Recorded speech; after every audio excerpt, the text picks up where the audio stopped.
जय हिंद। जैसे कि पिछले वीडियो में हम लोग भारत के शास्त्रीय नृत्य के विषय में महत्वपूर्ण जानकारियां प्राप्त किए थे। जो आज शेष बचे हुए शास्त्रीय नृत्य हैं उसके विषय में हम लोग जानकारियां प्राप्त कर रहे हैं, जो कि एग्जाम के पॉइंट ऑफ व्यू से काफी महत्वपूर्ण है। तो आइए सबसे पहले यहाँ पे एक भारत का मैप ड्रॉ कर लेते हैं। क्योंकि आप लोगों को मैंने बताया था कि मैप से कोई भी चीज याद करने में बहुत ही आसानी होती है। ठीक है, मैप से कोई भी चीज याद करने में क्या होती है, बहुत ही आसानी होती है। जैसे मान लीजिए ये भारत का मैप है, समझने के लिए है। ठीक है, यहाँ पे है तमिलनाडु। तो तमिलनाडु में मैंने आपको कौन सा शास्त्रीय नृत्य बताया था, तो भरतनाट्यम। केरल में 2 बताया था, कथकली और मोहिनीअट्टम। और आंध्र प्रदेश में 1 बताया था, कौन सा, कुचिपुड़ी। तो ये चारों के विषय में हम लोगों ने कल बहुत ही अच्छी तरह से जानकारी प्राप्त कर ली थी। ठीक है, अब हम लोग यहाँ पे आंध्र प्रदेश के ऊपर में है ओडिशा।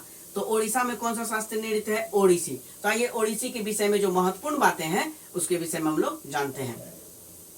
ओडिसी शास्त्रीय नृत्य, कौन सा शास्त्रीय नृत्य, ओडिसी। ओडिशा में कौन सा शास्त्रीय नृत्य है, ओडिसी। तो कहा जाता है कि ओडिसी शास्त्रीय नृत्य का विकास जो है वो 12वीं शताब्दी में इसका विकास माना जाता है। ओडिसी शास्त्रीय नृत्य का विकास कब माना जाता है, 12वीं शताब्दी में। और भगवान कृष्ण और राधा को मध्य में रखकर ही नृत्य की प्रस्तुति इसमें की जाती है। भगवान कृष्ण और राधा, भगवान कृष्ण के कथा को ही इसमें नृत्य के द्वारा प्रस्तुति की जाती है। नृत्य के द्वारा जो भगवान कृष्ण और राधा को मध्य में रखकर ओडिसी शास्त्रीय नृत्य के माध्यम से उसे प्रस्तुत किया जाता है। और एक बात कही जाती है कि संस्कृत में जो ओडिसी शास्त्रीय नृत्य में छंद का प्रयोग किया जाता है वो जयदेव के द्वारा रचित गीत गोविंदम से लिया गया है। वो किससे लिया गया है कि जयदेव के द्वारा रचित गीत गोविंदम से लिया गया है। तो यहाँ पे सबसे पहले हो गया कि जो 12वीं शताब्दी में इसका विकास हुआ है। भगवान कृष्ण और राधा को मध्य में रखकर नृत्य की प्रस्तुति होती है। भगवान कृष्ण के कथा को ही नृत्य में प्रस्तुत किया जाता है। ठीक है, भगवान कृष्ण की कथा को नृत्य में प्रस्तुत किया जाता है। 12वीं शताब्दी में विकास माना जाता है इसका। अगर हम बात करें संस्कृत में जो छंद का प्रयोग किया जाता है वो जयदेव के द्वारा रचित गीत गोविंदम से लिया गया है। गीत गोविंदम से लिया गया है। किससे लिया गया है, गीत गोविंदम से लिया गया है। जयदेव के द्वारा रचित गीत गोविंदम से संस्कृत छंद का प्रयोग जो ओडिसी नृत्य में होता है वो जयदेव के द्वारा रचित गीत गोविंदम से लिया गया है। भगवान कृष्ण और राधा को मध्य में रखकर इस नृत्य की प्रस्तुति होती है। 12वीं शताब्दी में इस नृत्य का विकास माना जाता है। और अगर इसके प्रमुख कलाकार के विषय में हम लोग बात करें तो प्रमुख कलाकार जो है वो है सोनल मानसिंह। प्रमुख कलाकार में आ जाते हैं सोनल मानसिंह, माधवी मुदगल, कौन है, माधवी मुदगल। और कौन है, अदिति बंदोपाध्याय। तो 3 प्रमुख कलाकार इसके कौन कौन है, सोनल मानसिंह, माधवी मुदगल और अदिति बंदोपाध्याय। एक और मैं बात आपको बताता चलूं कि ओडिसी शास्त्रीय नृत्य में भी शारीरिक भंगिमा पर ही विशेष जोर दिया जाता है। और इसीलिए कहा जाता है कि इस ओडिसी नृत्य और भरतनाट्यम मिलित दोनों एक समकक्ष या एक दूसरे से मेल जोल खाते हैं, क्योंकि इसमें भी शारीरिक भंगिमा पर जोर दिया जाता है। और यहाँ पे तमिलनाडु में मैंने आपको बताया था कि भरतनाट्यम, उसमें भी शारीरिक भंगिमा पर जोर दिया जाता है। इसलिए भरतनाट्यम और ओडिसी में शारीरिक भंगिमा पर जोर देने के कारण दोनों के नृत्य में कुछ मेल देखा जाता है। तो ये ओडिसी शास्त्रीय नृत्य के विषय में कुछ महत्वपूर्ण जानकारी हो गई। आइए हम लोग अब देखते हैं आगे।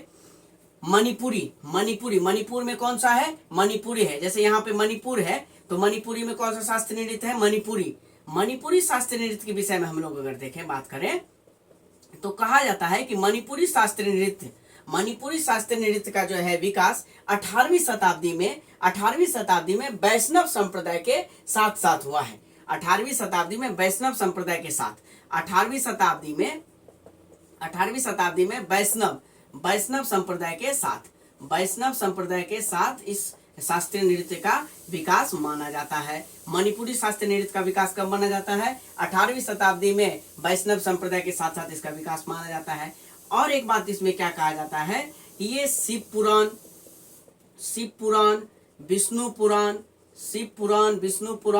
और जो है विष्णु पुराण और एक जयदेव के द्वारा रचित गीत गोविंदम जो है, ये तीनों से मिला जुला जो मिश्रित रूप है उसकी प्रस्तुति इस नृत्य में की जाती है, मणिपुरी शास्त्रीय नृत्य में किया जाता है। तो कौन कौन तीन चीज इसमें मिला हुआ है? शिव पुराण मिला हुआ है, विष्णु पुराण मिला हुआ है, गीत गोविंदम मिला हुआ है। तो तीनों का मिला जुला रूप इस नृत्य में प्रस्तुति की जाती है।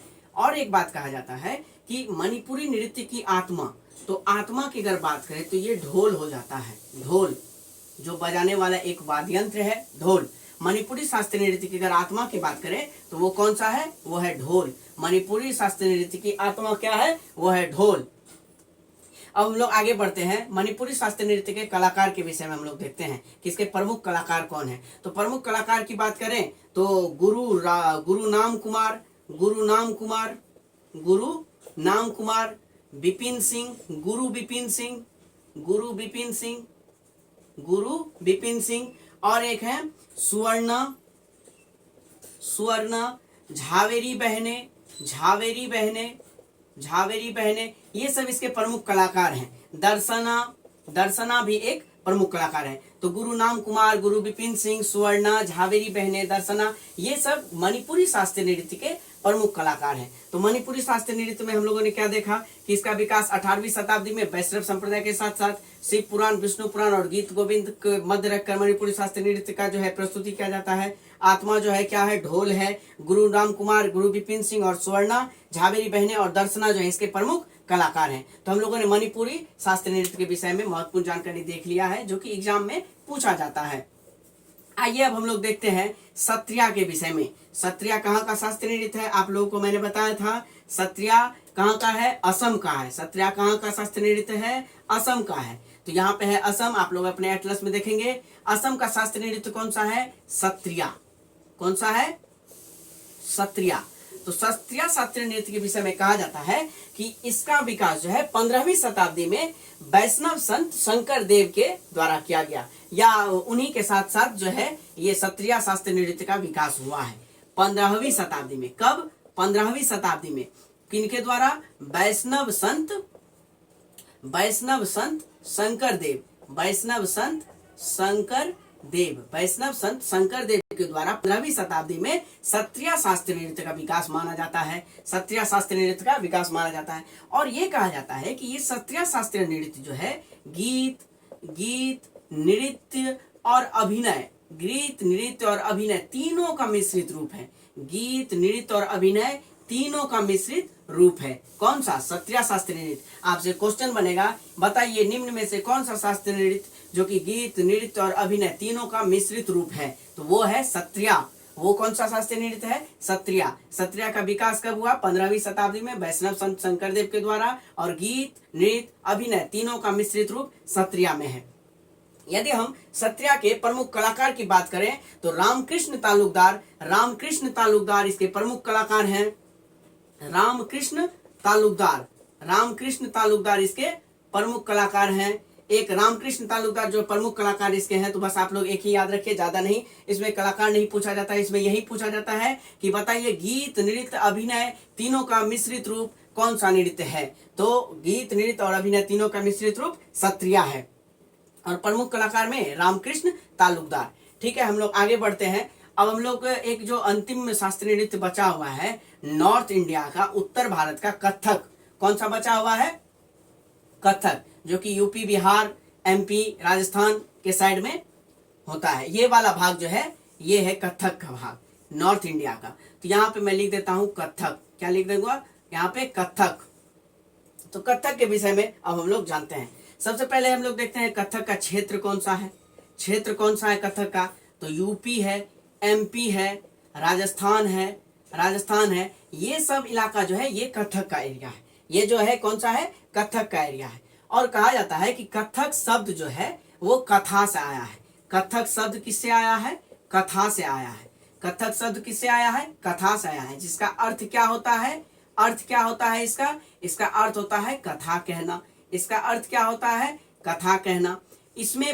इसमें मुख्यतः क्या है कि भगवान कृष्ण के ही कथाओं को जो है इसमें मध्य में रखा जाता है। भगवान कृष्ण के कथाओं का ही वर्णन नृत्य के द्वारा किया जाता है। भगवान कृष्ण के रासलीलाओं का वर्णन नृत्य के द्वारा किया जाता है। ब्रजभूमि के रासलीलाओं का वर्णन कथक नृत्य के द्वारा किया जाता है। तो भगवान कृष्ण ही इसके मध्य में भी हैं, भगवान कृष्ण और राधा। भगवान कृष्ण और राधा ही इसके मध्य में भी है, इस कथक नृत्य के मध्य में भी है। और एक बात कहा जाता है कि कथक नृत्य जो है, कथक नृत्य में दो संस्कृति का समागम है। अब वो दो संस्कृति कौन है?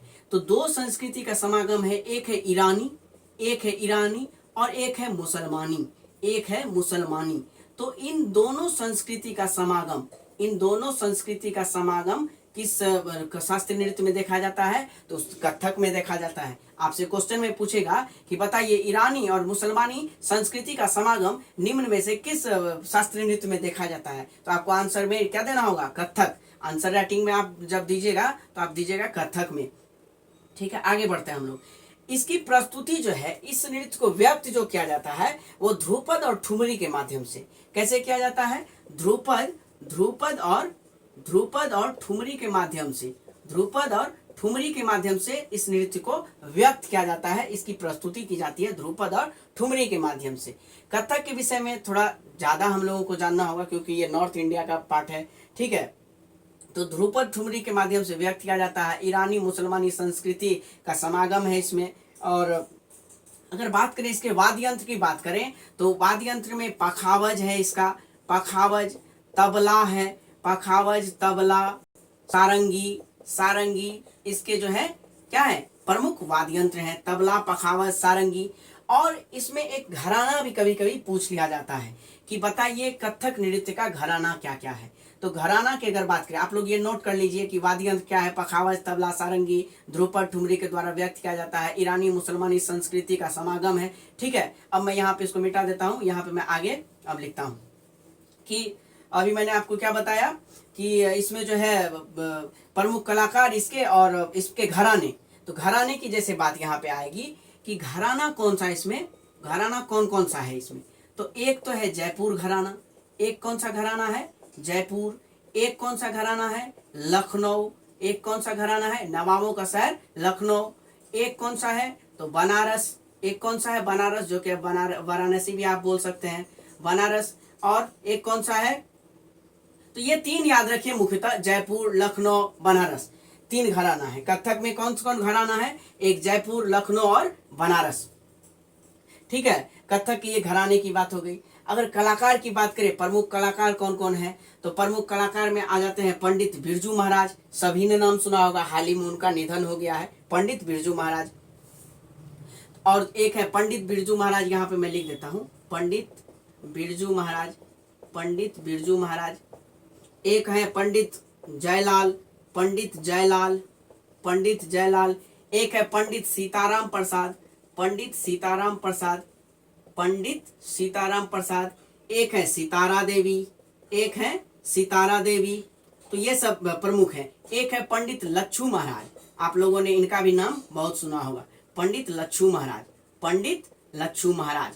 तो ये है प्रमुख शास्त्रीय नृत्य के विषय में महत्वपूर्ण जानकारी। तो कथक के विषय में आप लोगों ने क्या क्या देखा? घराना देखा, जयपुर, लखनऊ, बनारस। और प्रमुख कलाकार में पंडित बिरजू महाराज, पंडित जयलाल, सीताराम प्रसाद, सितारा देवी, पंडित लच्छू महाराज। तो ये है शास्त्रीय नृत्य के विषय में महत्वपूर्ण जानकारी। तो 8 शास्त्रीय नृत्य के विषय में मैंने आपको बताया है, जो कि एग्जाम के पॉइंट ऑफ व्यू से महत्वपूर्ण है। ठीक है, एग्जाम के पॉइंट ऑफ व्यू से मैंने आपको बताया है, जो कि आगामी एग्जाम में या किसी भी तरह से कॉम्पिटिटिव एग्जाम में 1-2 क्वेश्चन बन जाते हैं। तो 8 शास्त्रीय नृत्य का मैं आपको यहाँ पे एकदम बता देता हूँ नाम, और आप उसको एकदम नोट कर लेंगे और अपने से खुद से रिवीजन करेंगे, और 8 शास्त्रीय नृत्य में से 1 या 2 क्वेश्चन कभी कभी एग्जाम में बन जाते हैं। तो पहला हो गया यहाँ पे भरतनाट्यम, भरतनाट्यम। दूसरा कौन सा हो गया? कथकली, कथकली। इसी में मोहिनी अट्टम, केरल में मोहिनी अट्टम। यहाँ पे आ जाएंगे आंध्र प्रदेश में कुचिपुड़ी, आंध्र प्रदेश में कुचिपुड़ी। ओडिशा में जाएंगे ओडिसी, ओडिसी। यहाँ पे मणिपुर में जाएंगे मणिपुरी, मणिपुरी। असम में जाएंगे सत्रिया, असम में जाएंगे सत्रिया। नॉर्थ इंडिया में जाएंगे तो कथक, नॉर्थ इंडिया में जाएंगे तो कौन सा? कथक, कथक। तो ये 8 शास्त्रीय नृत्य हैं, जिसके विषय में मैंने आप लोगों को बहुत ही महत्वपूर्ण एग्जाम में जो पूछा जाता है सिर्फ वही बताया है। ठीक है, और फिर हम लोग अगले वीडियो में नेक्स्ट टॉपिक के साथ आएंगे, जिसमें कि शास्त्रीय भाषा के विषय में मैं आप लोगों से कुछ यहाँ पे जानकारियां साझा करूंगा। ठीक है, तब तक के लिए जय हिंद।